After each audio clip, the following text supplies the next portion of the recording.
I could see this look of emergency in his face and terror. We weren't quite sure exactly what was happening. She went from a healthy little girl to a girl with one arm. I didn't even want to go out just because I don't want people to stare at me. I had no idea what this pain was. I was just petrified. It was very frightening to see him that way. This kid who's never been sick all of a sudden was on death's doorstep. Next, two medical mysteries that defy the experts. When Carol Kipel discovers a mysterious lump on her daughter's back, the 3-year-old is forced to undergo radical surgery. But it's only the beginning of a terrifying journey that will test both patient and parents in ways they could have never imagined. I was numb. I could not move. I couldn't breathe. We were in this big world with no answers and a dying child. Then, a seemingly routine blood test sends an entire lab into crisis mode. The only question now is, can they find the answers in time to save Jake Geiger's life? My whole body was rebelling. I had no idea what was going on. I thought, oh my God, my son's gonna die. When illness strikes, we look to doctors to give us answers. But what if they can't? For these unlucky patients, diagnosis is a mystery.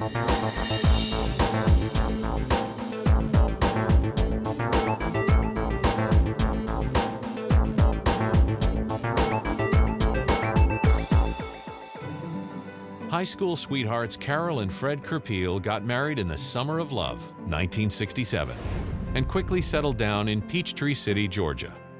More than anything, they looked forward to starting a family. But that simple dream would soon turn into a major struggle. I wasn't able to carry children, so we thought about adoption as our alternative, and we pursued it from there.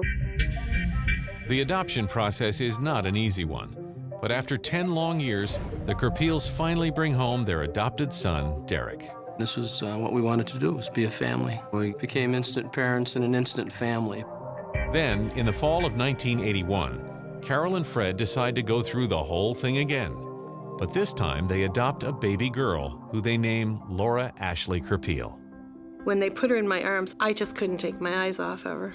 She was beautiful. She had dark, beautiful, curly hair. Derek is thrilled to have a little sister, and the young parents are delighted to finally have the family they've always wanted. But a few weeks after bringing Ashley home, Carol notices something odd about her daughter's tiny feet. The large toe on each foot appeared to be much smaller than the rest of her toes, and a little bunion appeared on each toe. I brought this to the attention of the pediatrician. But after giving little Ashley a thorough head-to-toe exam, the pediatrician assures the Kipels that they have nothing to worry about. He gave me the answer that it could be a cluster toe, which is not uncommon. I wouldn't be concerned. We'll just say that her husband will have expensive shoe bills. And just as the doctor promised, Ashley doesn't have any trouble learning to walk. In fact, she hits all of her milestones right on time. As a toddler, Ashley was very precocious. She was adorable. For the next 2 years, Ashley continues to thrive and appears no different than any other little girl her age.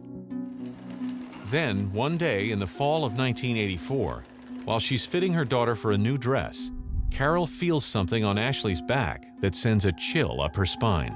I ran my hand along the back side of her right shoulder, and I could feel a very large, warm lump. It was full and red and warm to the touch. It was very scary looking. It was like someone had pumped air up into the right side of her body. I couldn't believe it. It was as if you got bit by a wasp or a yellow jacket, but in a much, much bigger area. I mean, it was like the size of a man's hand. I was so panicky, I just couldn't think of anything else but this lump on her back. So we went into the emergency room, we brought our child and said, here we are, please someone see her. While the Kipels wait and worry, their little girl undergoes an extensive battery of tests. Everyone wanted to come in and see who this little girl was with this mysterious lump on her back. There were so many doctors coming in and out of there, a lot of whispering, a lot of second guessing. So you're sitting there waiting and you want answers and no one seems to be giving you the answers. The pediatric surgeon believes he can get closer to answering some of these questions, but only if he first secures a biopsy of the lump. Carol and Fred quickly agree. And when 3-year-old Ashley is wheeled into the OR, they're hoping the whole ordeal will soon be over. After they finished with the biopsy, we were told to return home and that we would get a call that evening if the results came through. That night, the phone rings, but the call brings more questions than answers. He said, I just called to give you some news. She has infantile fibromatosis. Infantile fibromatosis is a benign but aggressive tumor that usually appears in young children on the head, neck, or shoulder. They often grow rapidly and can invade the child's muscles, nerves, and tendons. They explained that it wasn't a malignant cancerous tumor or anything like that. You know, it wasn't a major problem. He more or less indicated that we're not going to do anything, we're just going to watch it. I couldn't quite understand what he meant by just watching it. You didn't watch tumors, you didn't watch cancer, you had surgery. We looked at each other and said, maybe a second opinion would be appropriate. Taking matters into their own hands, the Kipels immediately set up an appointment with an oncologist. Little did they know their world is about to be turned completely upside down. The doctor said that infantile fibromatosis needed to be dealt with through surgery. This was not anything that you watched. The oncologist orders a CAT scan. And when the findings come in, alarm bells go off. It appears as though the growth has already spread into Ashley's right arm. And if he doesn't surgically remove the tumor immediately, it will continue to grow. Suddenly faced with this drastically different opinion, Carol and Fred aren't sure what to do. He kept saying, you don't know until you get in what you're going to find. I can tell you that we'll probably just need to remove that muscle. We thought about it and agreed to bring Ashley in and to do this. That was the family decision. The next day, Carol and Fred are a bundle of nerves as they count down the hours to the surgery. But they do their best to keep it together for the sake of their little girl. There was a song that she used to sing so well, You Are My Sunshine, and she was singing that before they came to take her away. We got her to sing because she was a little curious as to what was going on. We told her someone was going to have to take her. She got a little bit terrified. The person that came in was in their surgical outfit, and I picked her up, and I was the last person that actually handed her over.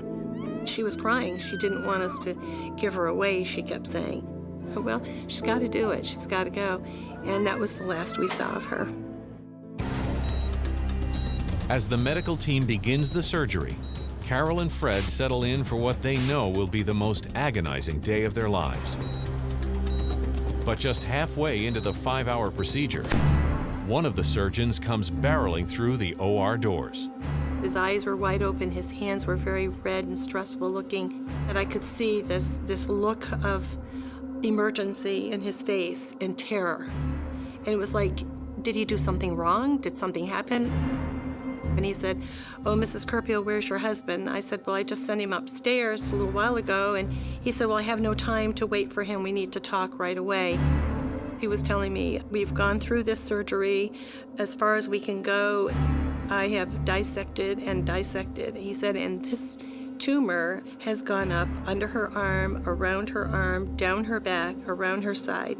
He said, it's just amazing. I have just got to take the arm and shoulder in order to get it all. I kept having him repeat this to me. Do I understand what you're saying? This whole arm has to come. And he said, yes. He said, and I don't have time to wait for your husband. I have to have your permission. We need to get this arm off. I've left her in a terrible state. We've got to get this thing off.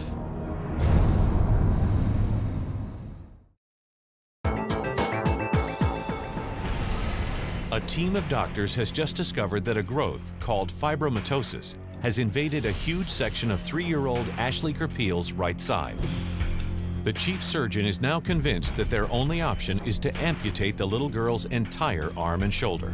To get it all, he had to take everything. There could be no waiting for my husband to come back downstairs. Do you understand me, Mrs. Kipel? He kept saying, do you understand me? And I just found myself agreeing, shaking my head yes. Carol came and got me and said that the surgery was so invasive that it got to a point that there were basically just ligaments holding her arm on, and that they would have to take the arm off. It wasn't a matter of a decision whether we should or we shouldn't. 5 hours later, the surgeon pronounces the amputation a success. And when they're finally allowed to see Ashley, it takes everything in their power just to keep it all together. I couldn't quite focus. I knew that I was going to have a child with no arm, but at the same time, the demon would be out of her body. And so I had to focus on that. We're trying to be the strong parents and look at the upside of things. You do what you have to do at the time. She was on a lot of machinery. I remember hearing the sounds of the pumps, and where her arm and shoulder were was a big pillow. The next day, the Kipels are told that Ashley needs to begin physical therapy immediately. She had to get up and start walking right away. So they brought a little doll's carriage in, and they asked her to push it down the hall.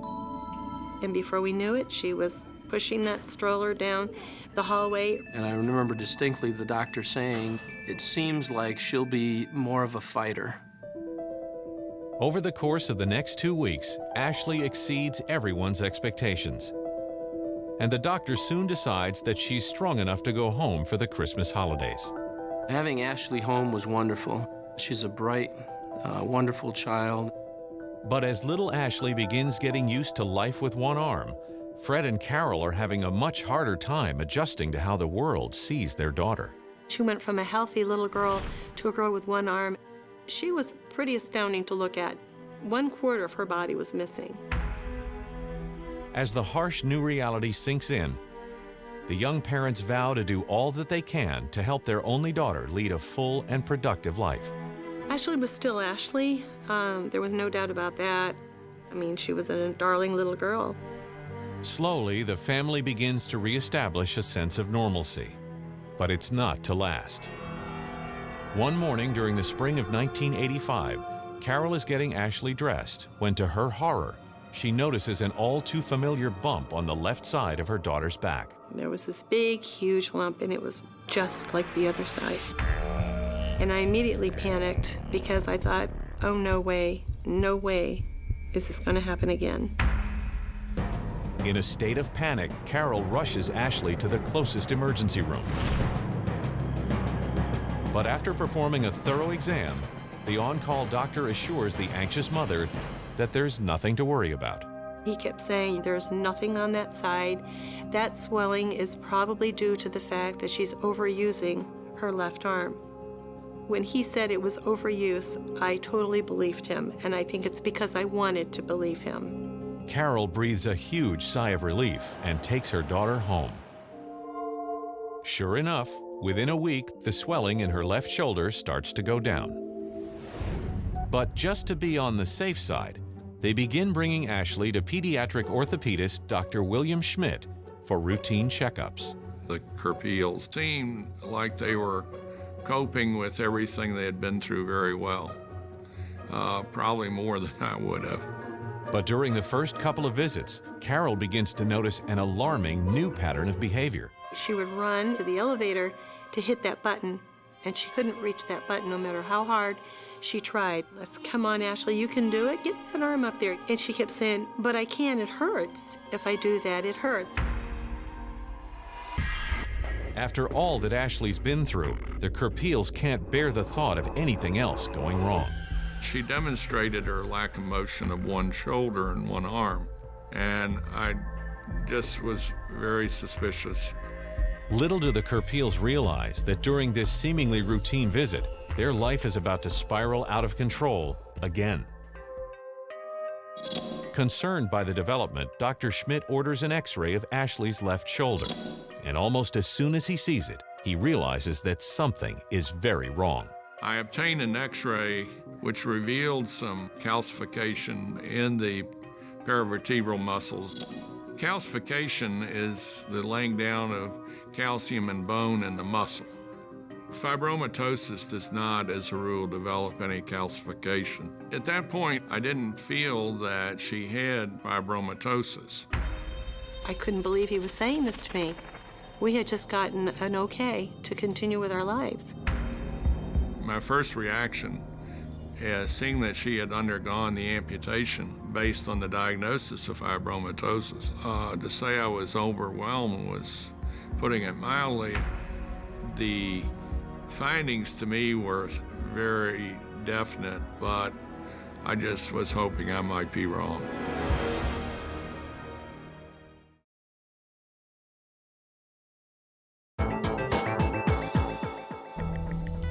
Just as Carol and Fred Kipel are beginning to come to terms with their daughter Ashley's amputation, Dr. William Schmidt has uncovered new evidence that suggests the amputation may have been completely unnecessary. The more I reviewed my findings, I felt very saddened for the Kipels and Ashley. Dr. Schmidt is confident that a strange calcification that's developed on Ashley's spine proves that she's suffering from an extremely rare and devastating disease. He takes a deep breath and picks up the phone to tell the Kipels exactly what he's found. We were getting ready for our annual Memorial Day picnic, and I was in the kitchen getting a few things, and the phone rang.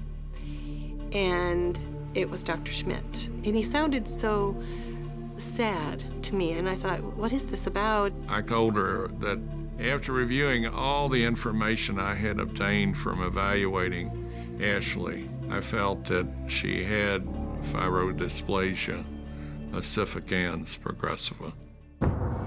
Fibrodysplasia ossificans progressiva, or FOP, is one of the most disabling genetic conditions known to medicine. In healthy individuals, a genetic signal instructs the body where and when to form bone. This begins as the skeleton is formed in the embryo. In patients with FOP, the mutation of a single gene alters these instructions, triggering sporadic and unnecessary bone growth, or ossification, in muscle mass throughout the body. In essence, the patient begins growing an extra skeleton. As the patient progresses on X-ray, one can see the development of bone in areas where there should be no bone, in unusual areas. In looking at Ashley's X-rays, the bone was developing more progressively and certainly becoming more definite for FOP. I never heard of this $1 million word. I had to write it down to make sure I could even spell it correctly. I asked him to explain everything to me, what I needed to know. To begin with, Ashley first exhibited signs of the debilitating disease when she was just 2 months old. What another doctor considered cluster toes was, in fact, the initial onset of the disease. The patient with FOP, as a rule, definitely has shortening and abnormal development of the great toes in each foot. And then, over time, the disease just took on a life of its own. As the patient develops bone in the muscles, they will develop these areas of swelling that are tender. I think at the time that she had her first symptoms in the right shoulder, that was probably her first flare-up. He goes on to explain that the latest swelling in Ashley's left shoulder is a clear indicator that the muscles in her remaining arm are beginning to transform into bone as well. Eventually, her body would become very rigid, and basically, they become immobile. I couldn't believe I was hearing this. It was just so unbelievable. As the Kipels struggle to come to terms with a devastating diagnosis, they can't help but wonder why no other doctor was able to put the pieces of the puzzle together. On the biopsy, fibromatosis can look a lot like FOP. So it can be a very difficult pathological diagnosis to make because it was so rare. It just was not expected.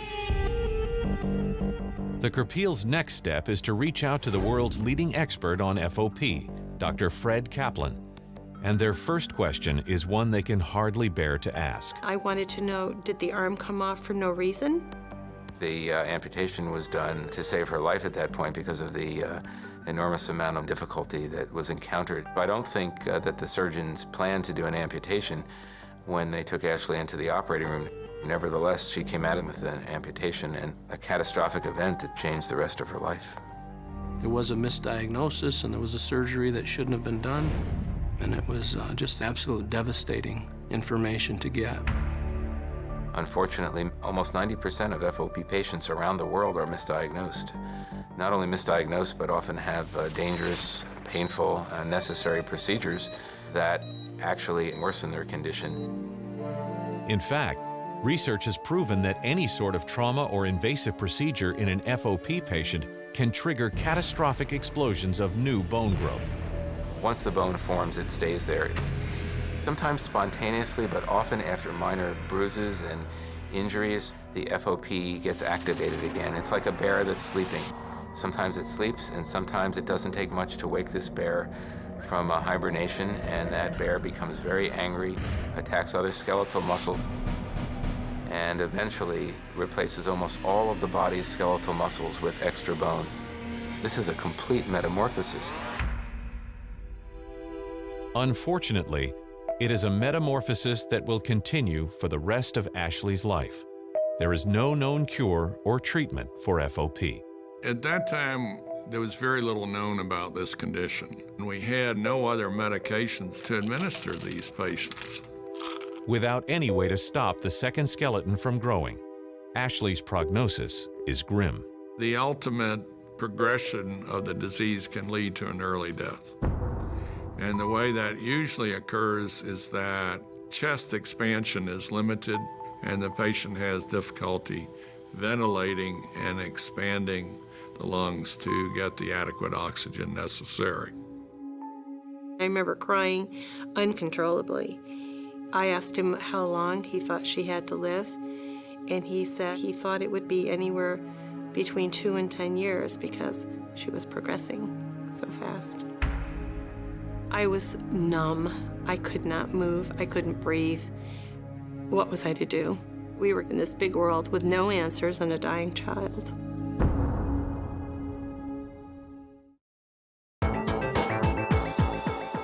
When Ashley Kipel was 3 years old, she was diagnosed with FOP, an extremely rare, crippling, and often life-threatening bone disorder, and her doctors didn't expect her to live past age 10. But as it turns out, Ashley is a survivor who has been beating the odds for almost her entire life. From a very young age, and I never knew anything else besides having FOP. Unfortunately, coping with her disease has often been made worse by the pain of being different. It was very hard. Sometimes I didn't even want to go out just because I don't want people to stare at me. A lot of kids were a little bit afraid of her because she was so different looking. In an attempt to help their daughter fit in, the Kipels decide to get Ashley a prosthetic arm when she enters 2nd grade. I wanted her to be normal, so I would send her to school in this little arm, and I felt very fulfilled because I could see a whole body. I didn't have any muscle to operate anything, so this huge piece of plastic wrapped around the back of my neck underneath my left arm up on my chest. I went to school one day and I came off the school bus and the arm was turned around and like hanging off my back. She'd say, "Hi, Mommy," and I'm looking at this arm behind her, and all the kids are kind of and I said, "Ashley, your arm, quick," and I'd bring it forward, and she'd say, "Oh, okay," and she'd pull it forward, and I'm thinking to myself, she's wearing this arm for me, not for her. I said, "Ashley, let's throw this in the garbage." Okay. Throughout her adolescence, Ashley does her best to lead as normal a life as possible, but the disease is slowly ravaging her fragile body. I've had flare-ups on and off my whole life. I lost mobility in my left arm slowly. I used to reach my forehead and comb my hair, and then over time, I wasn't able to anymore. I wish there was such a thing as a mild case of FOP, but there really isn't. Today, Ashley is 26 years old. Her left arm is essentially frozen from the elbow up. She has limited movement in her neck, and her right hip and leg are fused in a semi-sitting position. She now wears a custom-made shoe, which helps compensate for the irregular shape of her leg. As much as I hate FOP and what it does to our body and the pain it causes, I can't imagine my life Without it, I wouldn't be who I am. If I didn't have this, I can't imagine not being me. Despite the disabling disease, Ashley lives a very active life. She works for her father at their home office, coordinating corporate conferences, and spends most of her free time volunteering. The Kipels remain hopeful that during Ashley's lifetime, researchers will find a cure. In just the last 2 years, Dr. Fred Kaplan and his team have identified the gene that causes FOP. It was a gene that encoded a switch that was involved in bone formation. Our job now is trying to understand the exact reason that the switch is behaving that way and to design the right drug to prevent that switch from causing this second skeleton to form. When the cure happens, it's going to be a huge, huge deal for all of us and the kids to come that haven't even been diagnosed yet, that they won't have to deal with what we've dealt with. Because we have Fred Kaplan in our lives, I sleep better at night. The fact that they found the gene gives me all kinds of hope, and there is hope for Ashley, indeed. She looks for the day when she will have a lot of freedom as far as her body goes. If I had to sum it all up for Ashley, I'd have to say to be continued. I tell a lot of people there are a lot of things in life that you can't change, but there's one thing you can do, and it's just live with it.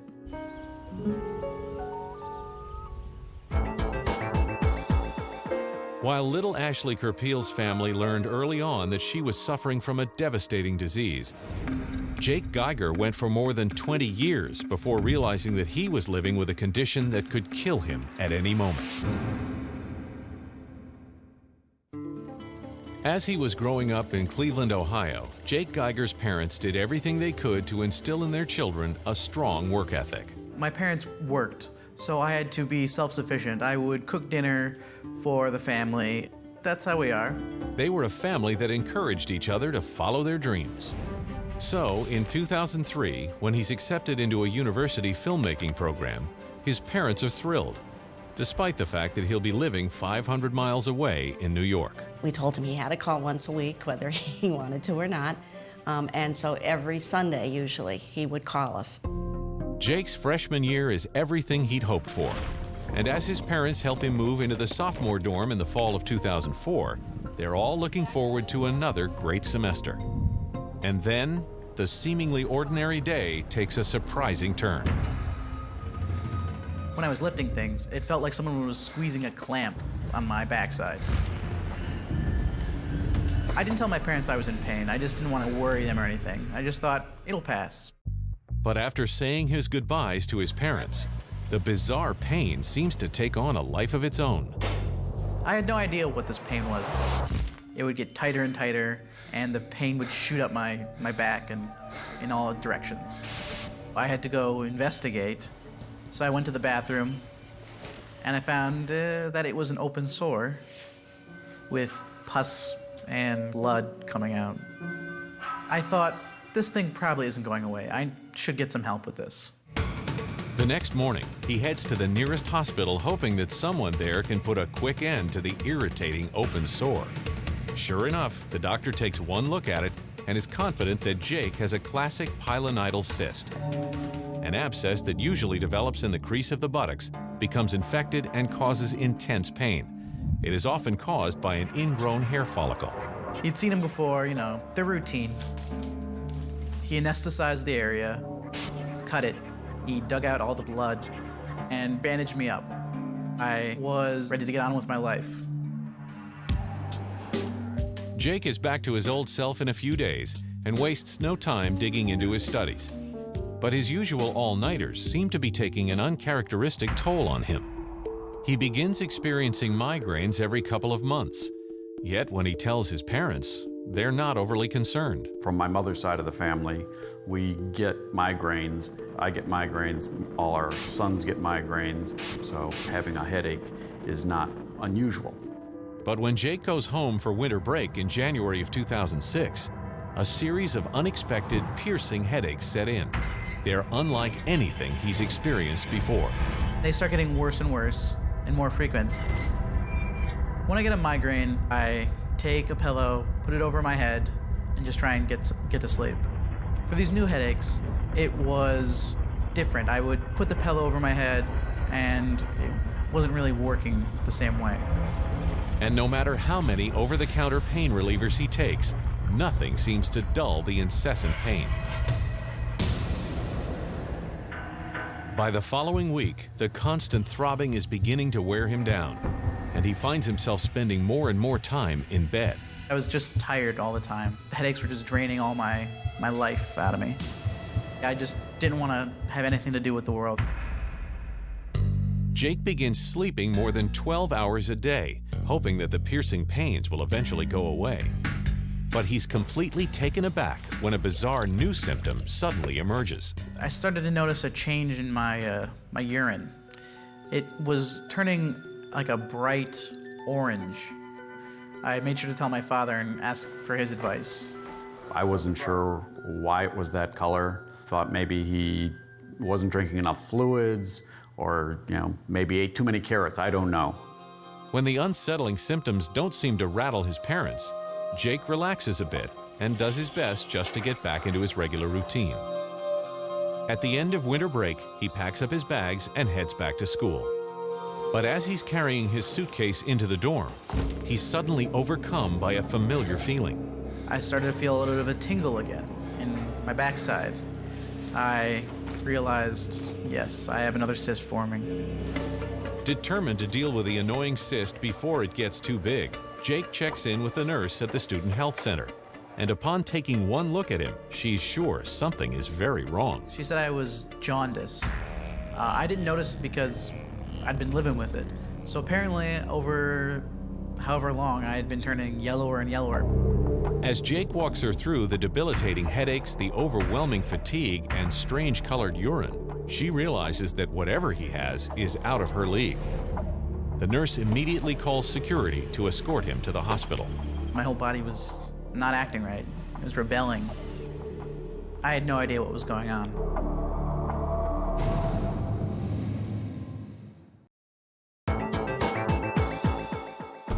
When 20-year-old Jake Geiger shows up at his school's health center looking jaundiced, the nurse immediately calls campus security to rush him to the nearest hospital. She's sure that an infected cyst on his rear end is causing his body to go haywire. Even though I was jaundiced, she thought it was because of the cyst. The ER doctor takes one look at the growth and is convinced that there's only one plan of attack. The infected cyst has to be surgically removed. Otherwise, it will keep coming back. This time, instead of cutting and draining it right there, he wants to remove the entire area. But Jake doesn't give it too much thought. He figures it's the only way to get rid of the painful cyst for good. And when the doctor sends him to the lab for some pre-op blood work, he follows orders.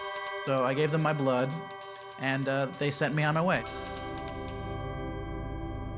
But the next day, Jake gets a phone call that catches him off guard.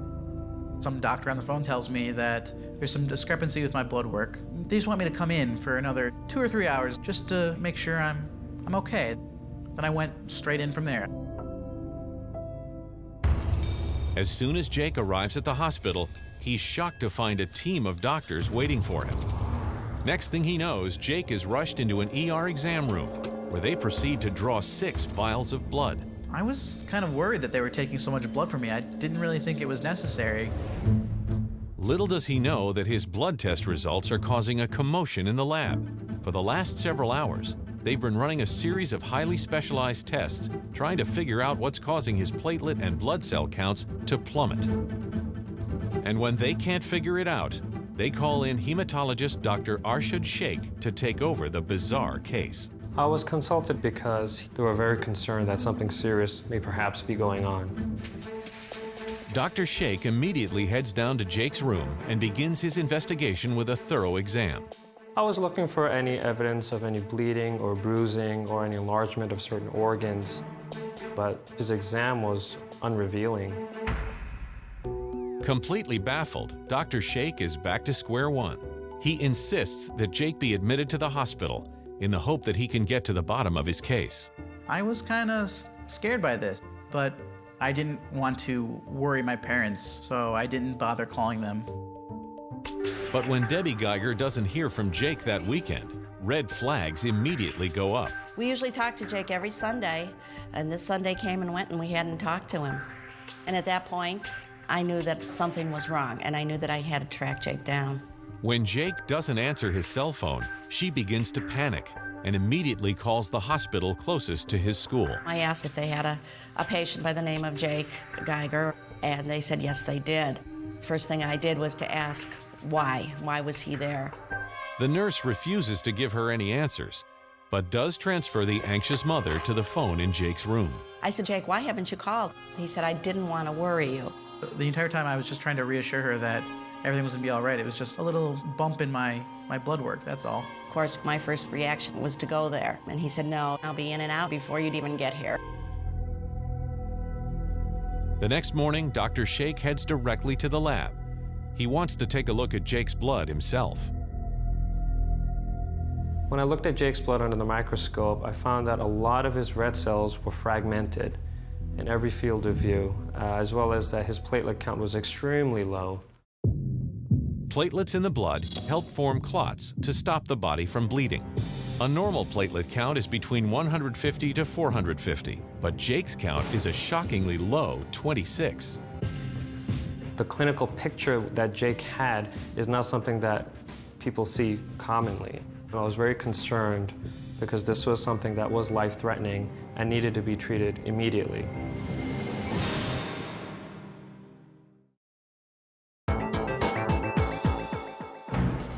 Just 24 hours ago, Jake Geiger was told that his platelet count is precariously low, and no one in the hospital can tell him why. But after discovering a vital clue in Jake's microscopic blood samples, Dr. Arshad Sheikh thinks he may be onto something. When I walked into Jake's room, he was very scared. I had no idea what was going on with me. I was in suspense. Dr. Sheikh takes a moment to collect his thoughts before delivering the diagnosis that he knows will be difficult for his young patient to swallow. When I saw Jake's blood under the microscope, in my mind, it was TTP until proven otherwise. TTP stands for thrombotic thrombocytopenic purpura. Thrombotic thrombocytopenic purpura, or TTP, is a blood disorder that causes clots to form in blood vessels throughout the body. In healthy individuals, a protein called the von Willebrand factor works in tandem with platelets to form clots and stop bleeding. But in patients like Jake, the von Willebrand factor runs amok, causing too many platelets to spring into action. When this happens, unnecessary and potentially life-threatening blood clots form. A lot of what happens with TTP is still poorly understood, but what we have gathered is that you have huge molecules of this von Willebrand factor plugging up different areas in the body, different organs, leading to multiple organ failure. Dr. Sheikh told me that my body was shutting down, and at this point, I'm pretty scared because I don't know how to take in all this information. As Jake struggles to understand the devastating disorder, it becomes clear that the seemingly harmless headaches he's been living with all these months are directly linked to TTP. TTP can result in headaches because there are small blood clots being formed in the brain. When you have all these clots throughout the body, the blood passes through the clots and it destroys the red cells. Dr. Sheikh goes on to explain that this destruction of Jake's red blood cells caused excess amounts of the yellow byproduct bilirubin to circulate in the bloodstream and dissolve in his skin, making him appear jaundiced. Even Jake's strangest symptom, the orange urine, had been triggered by the disorder. The urine in TTP may change color to orange or simply because destruction of the red cells and their byproducts get filtered through the kidney. I was just kind of perplexed. This was all completely alien to me. But just when he thinks it can't get any worse, Dr. Sheikh drops another bombshell. The mortality rate if TTP is left untreated is 90 to 100%. Jake needed urgent treatment, otherwise he was going to die. It was then that it washed over me exactly the magnitude of what I had. Completely overwhelmed, Jake agrees to let Dr. Sheikh admit him to the intensive care unit. As he's being wheeled down the hall, the gravity of the situation sinks in, and he finally calls his parents to let them know exactly what's going on. When Jake used the words ICU, I thought, oh my God, my son's gonna die. You know, you always expect your children are going to outlast you, and this kid who's never been sick all of a sudden was on death's doorstep. In a race against time, the Geigers pack their bags and begin the 500-mile drive to New York. And it seemed like an eternal drive. It just didn't end. As his parents drive through the night, Dr. Sheikh wastes no time starting Jake on a treatment. While there is no cure for TTP, a procedure called plasmapheresis can restore his platelet count. When a plasmapheresis is performed, the patient is hooked up to a plasma exchange machine, and plasma from the patient is taken into the machine, and the patient is reinfused with donor plasma. The 4-hour procedure will remove the defective portions of Jake's blood and effectively reinfuse him with a healthy supply of platelets. He will need to undergo the procedure daily until his platelet count is back to normal. It was a pretty demanding procedure. It took a lot out of me. I felt like I was seeing colors. About an hour and a half into it, I would just pass out. The next day, as Jake is getting ready for his second treatment, his parents arrive, and nothing could have prepared them for the condition they find him in. When we got there, he was very out of it, very lethargic, and it was very frightening to see him that way. But as the days go by, Jake's platelet count begins to climb. And after 2 weeks of treatment, his count reaches the 300 mark. Jake's blood counts were normalizing. At that point, we knew that Jake was in remission. Finally, Dr. Sheikh discharges Jake from the hospital. And for the first time in months, he's starting to feel like his old self again. It felt real great to have my freedom back, to be able to move around, to actually be able to live again. Jake comes to terms with the fact that he's going to have to follow up with a hematologist on a regular basis in order to keep the TTP in check. But he has a harder time understanding why Dr. Sheikh was the only doctor able to recognize the lethal disorder. The diagnosis of TTP is often overlooked because the symptoms can be very nonspecific and it can go unnoticed.